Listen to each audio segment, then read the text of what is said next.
Ah, ça fait du bien de revenir à Genève, en plus ensoleillé pour tourner un petit vlog. Hello tout le monde, on espère que ça joue, on est content de vous retrouver aujourd'hui pour une nouvelle vidéo. Souvent, durant les lives, on nous pose la question, si vous deviez choisir qu'une seule montre, en garder qu'une seule de votre collection, laquelle ça serait?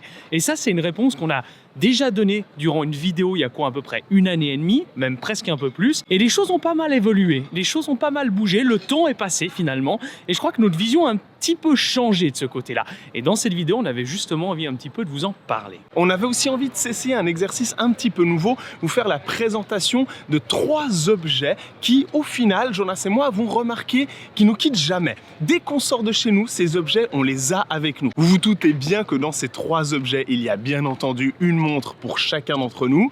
Mais justement, ça risque d'être intéressant pour vous de voir quel objet nous quitte jamais au quotidien.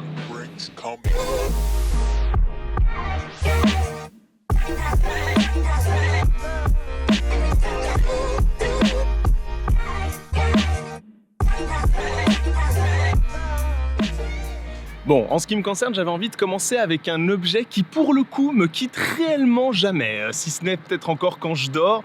Et encore, ça dépend des fois. Je veux parler de mes lunettes de vue. Il faut savoir que Jonas et moi avons comme point commun, en plus d'être frères, d'avoir les deux une très mauvaise vue. Et Jonas porte des lentilles, moi j'ai porté des lentilles pendant très longtemps dans ma vie. Arrivé à l'âge de mes 19 ans, j'ai commencé un traitement contre l'acné. Et ce traitement, à l'époque, mon médecin m'avait préconisé d'arrêter les lentilles et de me mettre aux lunettes de vue pour des raisons médicales. J'ai suivi le conseil, vous imaginez bien, je suis pas complètement fou. Et j'ai eu la chance à ce moment-là d'avoir mes parents qui m'ont offert pour la première fois une première paire de lunettes de vue qui à ce moment-là était de la marque Persol. Et en fait, je crois qu'avec le recul, c'est la première fois de ma vie que j'avais la chance de posséder un objet rien qu'à moi, un objet que je considérais déjà comme à l'époque comme un objet hyper artisanal et tout, même si dans les faits, malheureusement, ce n'est pas forcément le cas. À l'époque, ça a été le début de quelque chose de très important pour moi. J'ai voulu repasser un peu aux lentilles, voilà, me demandez pas pourquoi, c'est comme ça. Et il n'y a pas si longtemps, en août 2021, j'ai eu envie de repasser aux lunettes de vue. Ça peut vraiment donner un style, apporter quelque chose de très identitaire, avec un ADN très fort si on assume le fait de porter des vraies belles lunettes qui nous convient à nous. Et c'est ce que j'ai choisi. Alors vous imaginez bien, j'ai beaucoup brainstormé avec moi-même, j'ai posé beaucoup de questions à plein de gens, je me suis renseigné pour la marque de lunettes que je voulais, pour le style, etc., etc. J'ai fini par acquérir une paire de lunettes de vue de la marque Cutler & Cross. C'est une marque londonienne née dans les années 50, vraiment intéressante d'un point de vue historique, aussi d'un point de vue fabrication, matières premières, etc. C'est un objet qui aujourd'hui, depuis maintenant presque 2 ans, ne me quitte plus du tout, participe énormément aussi visuellement à faire qui je suis, à me donner confiance en moi, à m'apporter un objet qui finalement fait partie de moi, et ça c'est hyper important.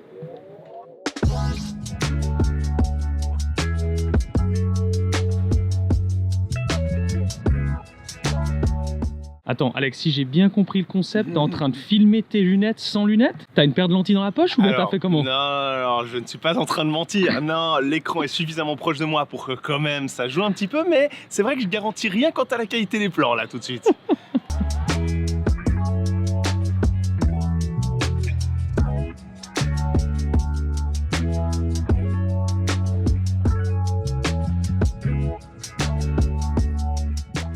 Pour vous parler de mon premier objet, j'ai envie de commencer par l'objet qui finalement représente pour moi un rituel. C'est devenu tous les matins obligatoire. Je me lève, je me prépare, je fais ma toilette, etc. Je vais vers l'endroit où j'ai un peu mes bijoux, etc. et j'enfile ma bague. Et c'est cette bague que j'avais envie de vous parler. Parce que vous m'auriez dit il y a 3-4 ans que j'allais mettre une bague comme ça tous les jours, instantanément, sans me poser la question, j'aurais jamais cru. Et cette bague, elle est hyper importante pour moi parce que je l'ai achetée pour l'anniversaire de mes 30 ans à une boutique genevoise qui est vraiment pas très loin, juste ici à la rue Verden, qui s'appelle HR Jewelry, et je suis hyper content. En fait, c'est une bague en 925, donc en argent massif, travaillée à la main par l'artisan qui est juste là-bas en bas, qui est génial. C'est devenu un rituel, c'est devenu un peu mon moment cool du matin pour me mettre en route et pour aller bosser, quoi.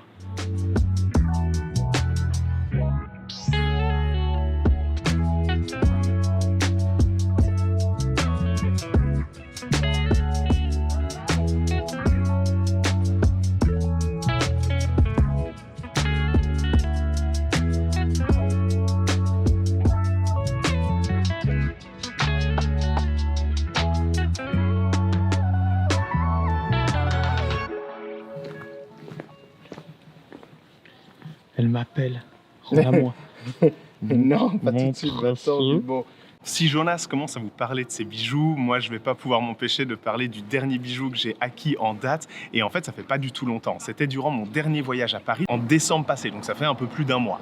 J'ai acquis un magnifique bracelet Navarro fait à la main aux États-Unis, vers le Nevada, je crois.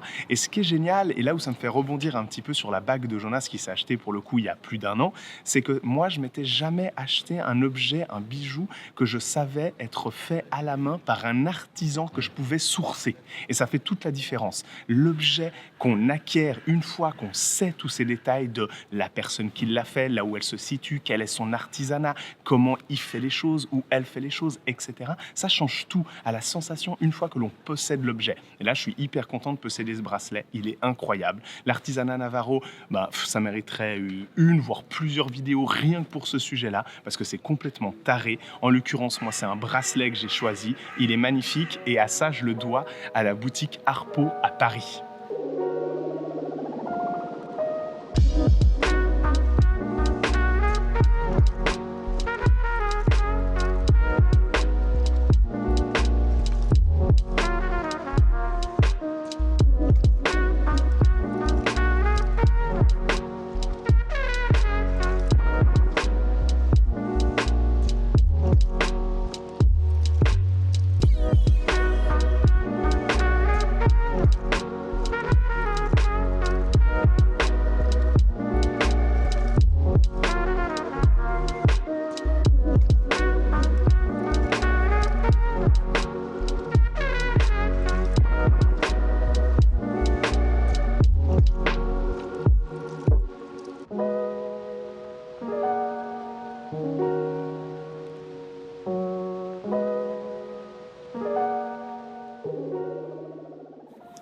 C'est exactement ça en fait avec Jonas qu'on a envie de vous transmettre dans cette vidéo, c'est de vous parler de ces objets, que ce soit de l'horlogerie ou que ce soit finalement complètement autre chose, ces objets qu'on finit par acquérir dans un parcours de vie et qui fassent référence à un artisanat, une culture, un peuple, un savoir-faire bien particulier, un objet qu'on achète de manière assez consciente, qui nous a fait rêver, qu'on a cultivé avec le temps et qui, quand on finit par l'acquérir et qu'on le met tous les jours ou qu'on le porte ou qu'on le regarde au quotidien, c'est un objet qui nous confère une certaine fierté. Le parallèle avec l'horlogerie est tout fait, c'est hyper cool. L'horlogerie, ça fonctionne très très bien et c'est pour ça qu'on va aussi vous parler un petit peu de ça là maintenant. Et oui, le lien est tout trouvé, comme vous le disait Alexis juste avant. Moi, j'ai envie de vous parler de ma montre que j'ai sélectionnée pour ce top 3 des objets qui sont hyper importants pour moi. Et je crois que pour la 2000e fois, je vais vous reparler de mon Omega Spin Master. Parce que oui, s'il n'y avait qu'une montre à choisir, ce serait clairement celle-là pour moi. C'est celle que je mets très souvent, un jour sur deux, ainsi dire, sur l'année.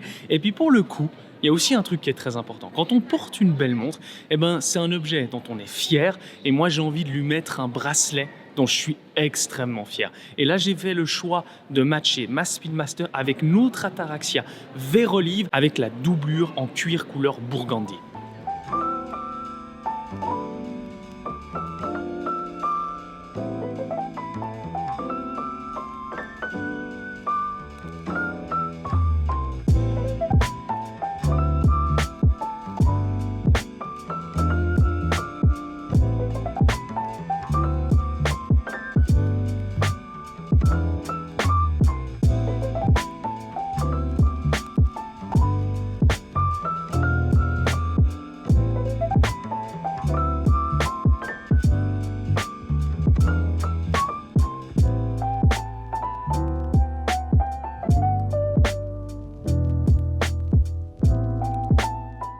Et en ce qui me concerne, vous imaginez bien, j'ai envie de vous parler de ma Jaeger LeCoultre Master Control D. Vous commencez à bien la connaître, notamment dans la dernière vidéo en date où on était en visite chez Jaeger LeCoultre, donc c'est plus trop un mystère. Mais c'est vrai que depuis au moins une année, c'est la montre qui ne quitte plus mon poignet. J'en mets d'autres, on est bien d'accord, j'ai la chance d'en posséder d'autres, mais c'est vrai que c'est celle-là que je mets le plus souvent. D'autant plus depuis qu'on a sorti nos toutes premières collections de bracelets, soit le Cote et le Roots. J'ai pu l'équiper sur un bracelet Cote et il faut admettre que ça lui va tellement bien que c'est limite si j'ai pas envie d'appeler Jaeger LeCoultre pour leur dire d'équiper toute leur montre sur ce bracelet-là.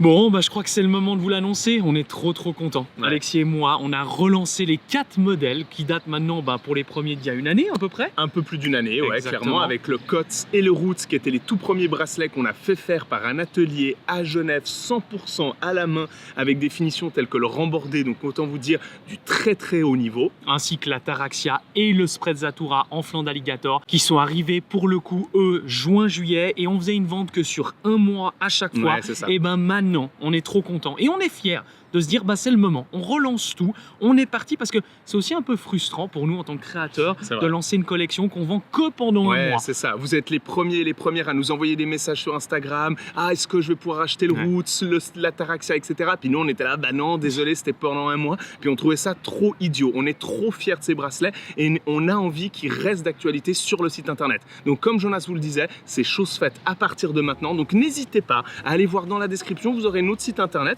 Vous pourrez voir tous les bracelets, la description qui va avec, etc. Et qui sait, peut-être craquer.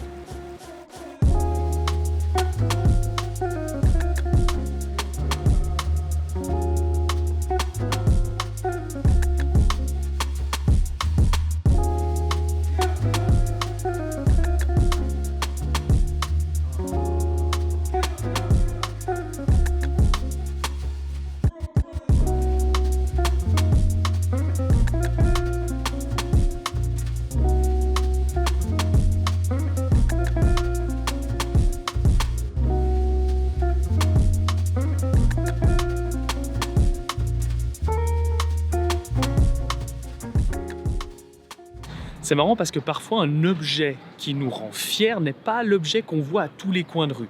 Et j'ai justement envie de vous parler de mon objet le plus atypique de ma collection. Et c'est mon chapeau qui est juste ici. J'ai été le chercher il y a 4 ans à Londres, chez Lock & Co, qui est très connu, c'est vieux, c'est une petite maison. Ils faisaient à l'époque les fameux chapeaux pour Churchill. C'est pour vous dire l'histoire de la maison, quoi. Et j'en suis très fier, mais pourtant, il y a 4 ans, quand je l'ai acheté, j'avais de la peine à le porter régulièrement. J'avais de la peine à l'assumer. Mais bon, il m'a fallu un moment. Et là, je suis comme un ouf avec ce chapeau. Je le porte quasiment tous les jours, surtout en période hivernale. Vous m'avez beaucoup vu dans les vidéos YouTube avec. Mais c'est pour vous dire qu'à quel point, quand on a un objet de qualité, dont on est fier, on finira toujours, un jour ou l'autre, à lui trouver une certaine place, à l'assumer, à se l'approprier finalement. Et moi, je l'ai fait. Et je suis vraiment très heureux.